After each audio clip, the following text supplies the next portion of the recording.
मेरा नाम राशिद ज़हीर है और आप देख रहे हैं ऑनलाइन न्यूज़ इंडिया।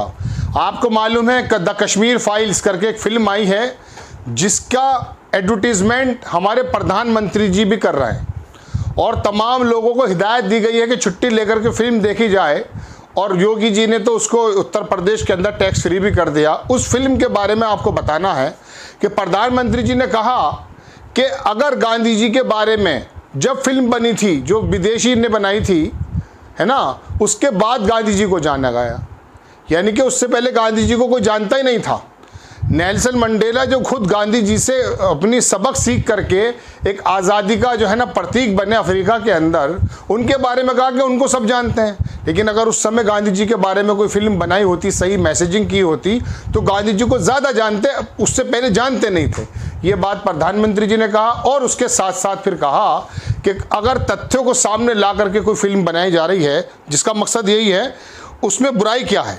अब इसका जवाब दिया है कांग्रेस आई के रणदीप सुरजेवाला ने।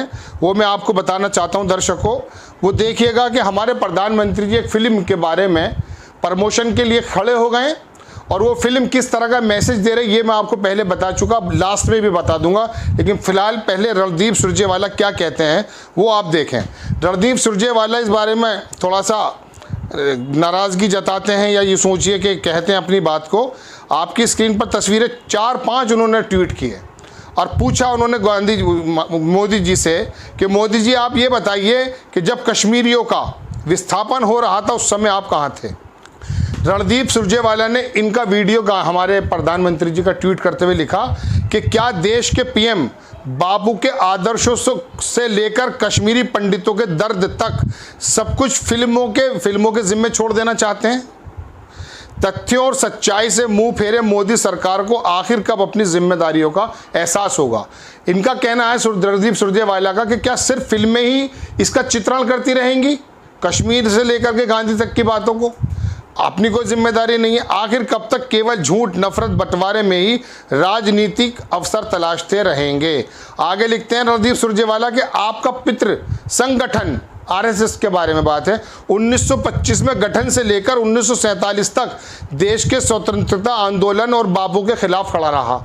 ये बात हम आपको दर्शकों को कई बार बता चुके हैं कि आरएसएस ने किस तरह से मुखालफत की थी। असहयोग आंदोलन हो, सविनय अवज्ञा हो या भारत छोड़ो का देशव्यापी आंदोलन हो, हर बार अंग्रेजों के साथ खड़े रहे आरएसएस के लोग। जब देश आज़ाद हुआ तो पहले दिन से बांटो और राज करो अपना लिया। तीसरे में लिखते हैं मोदी जी बताएं, मोदी जी से सवाल करते हैं रणदीप सुरजेवाला कि जब 1990 में कश्मीरी पंडित आतंक और बर्बरता के साए में पलायन को मजबूर हुए, तब भाजपा के 85 सांसद जिनके समर्थन से केंद्र की वीपी सिंह सरकार चल रही थी क्या कर रहे थे। भारतीय जनता पार्टी के समर्थन से सरकार थी और फिर बाद में आके महबूबा मुफ्ती के साथ सरकार भी बनाई। और आज कश्मीरी फाइल आने के बाद दो वर्गों के बीच में गहरी पाई पाटने का जो मतलब बड़ी करने का जो काम हो रहा वो आपको मैं बाद में बताऊंगा। आगे लिखते हैं कि सीएम को हटाकर उनके बिठाए राज्यपाल ने सुरक्षा देने की बजाय पंडितों को पलायन के लिए क्यों उकसाया। जगमोहन जानते हैं आप, मीडिया से काट दिया था 2 बरस तक कश्मीर को। उन्हीं के समय ये पंडितों का पलायन हुआ, वही नरसंहार हुआ। और कहते हैं तो किसने कहा है, जगमोहन के शब्द बता रहा हूँ दर्शकों मैं आपको कि किसने कहा था आपको जाने के लिए, समझ रहे हैं। और फिर रातों रात ऐलान कर दिया कि जान बचाइए। रणदीप सुरजेवाला आगे लिखते हैं कि याद करें भाजपा समर्थित सरकार में जब कश्मीरी पंडितों का उत्पीड़न और पलायन हो रहा था, राजीव गांधी ने संसद का घेराव किया, उनकी आवाज़ उठाई। कश्मीरी पंडित था राजीव गांधी भी और आवाज़ उठाई, मगर भाजपा ने इस त्रासदी को मौन समर्थन दिया। राजनीतिक फायदे के लिए रथ यात्रा निकालते रहे, ये तब भी वैसे थे और अब भी वैसे ही हैं।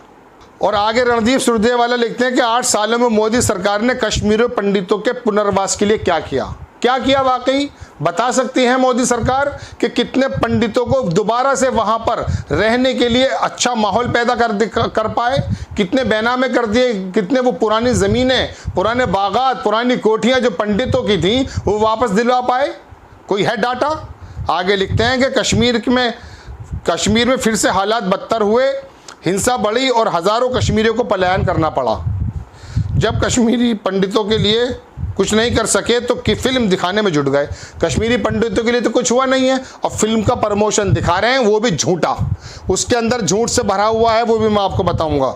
नफरत की खेती से फायदे की फसल कब तक। आगे आखिरी में लिखते हैं, शायद जब कश्मीरी पंडित पलायन को मजबूर थे, जब आपके समर्थन से दिल्ली की सरकार चल रही थी, जब सीएम को हटाकर आपके नेता श्री जगमोहन गवर्नर थे और उन्होंने जिम्मेवारी से पल्ला झाड़ दिया, जब भाजपा और अडवाणी के रथ यात्रा में कौन व्यस्त थे, अडवाणी जी। उस रथ यात्रा के संचालक इवेंट मैनेजर मोदी जी थे। आखिरी में लिखते हैं रणदीप सुरजेवाला, और हाँ, कश्मीर और कश्मीरी पंडित के लिए यूपीए सरकार में 10 साल में 4,241 आतंकी मार गिराए, पीएम पैकेज 3,000 नौकरी, 5,911 ट्रांजिट आवास बनाए, ये यूपीए सरकार में बना है। मोदी सरकार में क्या हुआ, 8 साल में 1429 आतंकी मारे गए, केवल 520 नौकरी मिली और 1000 ट्रांजिट आवास बनाया गया। सिर्फ घाव हरा कर फायदा उठाएंगे, यानी कि उस घाव को हरा करके फायदा उठाएगा सरकारी तंत्र, और बताएगा कि गांधी जी के बारे में भी यदि कोई फिल्म बन जाती पहले तो जान लेते हैं। गांधी जी के बारे में जब किसी अंग्रेज ने फिल्म बनाई, उसके बाद गांधी जी को जाने। गांधी जी को तो मोदी जी जर्मनी की अदालतें भी जानती थीं कि किस माटी का बना था वो बंदा, उसको तो पूरी दुनिया ने सराहा। जब आप अमेरिका गए तो आपके वहां के राष्ट्रपति ने आपको क्या संदेश दिया है, वो गांधी फिल्म देखकर नहीं दिया था। गांधी के जो सिद्धांत थे, गांधी जी के जो मैसेजेस थे, उनको पूरी दुनिया जानती है, और दुनिया के तमाम यूनिवर्सिटीज में उनको पढ़ाया जाता है, और अपने अपने लोकसभा और विधानसभाओं में जो भी पार्लियामेंट बोर्ड्स हैं, वहां पर अक्सर गांधी जी के चित्र होते हैं या गांधी जी की बातें बताई जाती हैं। उसने हिंसा के रास्ते से नहीं अपना आपको आंदोलन को बढ़ाया, अहिंसा का पाठ पढ़ाया और बताया कि किस तरह से एक लाठी चलाए बिना, एक थप्पड़ खाए बिना देश को आजाद किया जा सकता है, और कैसे अंग्रेजों को भगाया जा सकता है। और आप क्या कर रहे हैं प्रधानमंत्री जी, सुरजेवाला के आरोपों के अनुसार आप एक फिल्म के अंदर, जिसके अंदर तथ्य गलत बताए गए हैं, जिसके अंदर झूठ बताया गया है, और सिर्फ नफरत, पाकिस्तान का रोल बहुत थोड़ा सा बताया गया जिसने कि आतंक पैदा किया, और वहां पर यह दिखाया गया कि एक समूह, और जब वहां से वो लोग निकल रहे हैं तो आप देख रहे होंगे दर्शकों कि किस तरह से नारेबाजी करके वो एक पर्टिकुलर संगठन समुदाय के खिलाफ जहर भरने का काम कर रहा है डायरेक्टर। उस फिल्म को प्रमोट करने की बात कर रहे हैं। अभी विनोद कापड़ी ने कहा है कि मैं गुजरात फाइल्स बनाना चाहता हूं, क्या आप इजाजत देंगे। कलह खुल जाएगी भारतीय जनता पार्टी और उसके नेताओं की भी कि गुजरात के अंदर क्या क्या हुआ। लेकिन मैं बताता हूं दोस्तों, एक आदमी के मरने का जवाब यह नहीं होता कि 8,000 सिख मारे गए, 8,000 सिख मारे गए, या बेलातादाद मुसलमान मारे गए, या पंडित मारे गए। मरा भारतीय, मरा इंसान। एक इंसान के मरने का मतलब अकॉर्डिंग टू इस्लाम, मैं आपको बता रहा हूं एज ए मुस्लिम, कहा जाता है कि हमारे गिनत में कि एक इंसान के मरने का मतलब पूरी इंसानियत को मार देना। अगर कश्मीरी पंडित 89 जैसा कि निकाला गया है आरटीआई के माध्यम से मारे गए, वो भी 89 खानदान, यानी कि एक कम 90 खानदान तबाह हुए, और 8,000 सिखों को अगर मार दिया गया। सिखों को किसने मारा, किसने मारा था सिखों को? मुसलमानों को किसने मारा था? गुजरात में किसने मारा था? भागलपुर, मुरादाबाद, मेरठ, किस किस की जगह की मिसाल मैं आपको दूं। रवांडा के अंदर ऐसा ही करा गया था दर्शकों के, रेडियो के माध्यम से नफरतें फैलाई गई थी। अगर ये फिल्में नफरतें बांटती हैं तो सेंसर बोर्ड क्या कर रहा है? सबसे बड़ा कसूरवार इसके अंदर सेंसर बोर्ड है। और सुरजेवाला जो कह रहे हैं कि तमाम आपकी सरकार थी प्रधानमंत्री जी, आप एक फिल्म के माध्यम से अपने प्रचार को और ज्यादा मजबूत करने की कोशिश करते हैं, चूंकि एक पर्टिकुलर संगठन के खिलाफ नफरत पैदा हो रही है, औरतें, बच्चे, बूढ़े चीख रहे हैं उसके अंदर। तो ये टूल्स बनाने की जरूरत नहीं है। जरूरत इस वक्त यह है कि भाईचारा बढ़े कैसे। अगर ये नफरतें बढ़ती गई दर्शकों, तो मैं आपको फिर बता दूं कि एक साथ अगर दंगे कहीं भड़क गए खुदा न खास्ता, तो क्या होगा देश के हालात, ये आपका सहज अंदाजा कर सकते हैं। और उस वक्त यही लोग जिम्मेदार होंगे जो इस तरह की फिल्में बना रहे हैं, या जो इस तरह की न्यूज़ या जिस तरह की बातों को लोगों के जज्बात भड़का करके एक दूसरे के वर्गों के खिलाफ नफरत करते हैं। प्रधानमंत्री जी कश्मीरी फाइल्स का प्रमोशन की जगह इस बात को देखिए कि बेरोजगारी कितनी बड़ी हुई है। बहरहाल रणदीप सुरजेवाले के ट्वीट्स के बारे में आपको बताना था। खबर आपको कैसी लगी अपनी राय कमेंट्स बॉक्स में ज़रूर दीजिए। चैनल को सब्सक्राइब कीजिए, शेयर कीजिए। नेक्स्ट टाइम किसी खबर के साथ आता हूँ। जय हिंद। इस खबर को अभी लाइक करें, शेयर करें, अभी चैनल को सब्सक्राइब करें और घंटी जरूर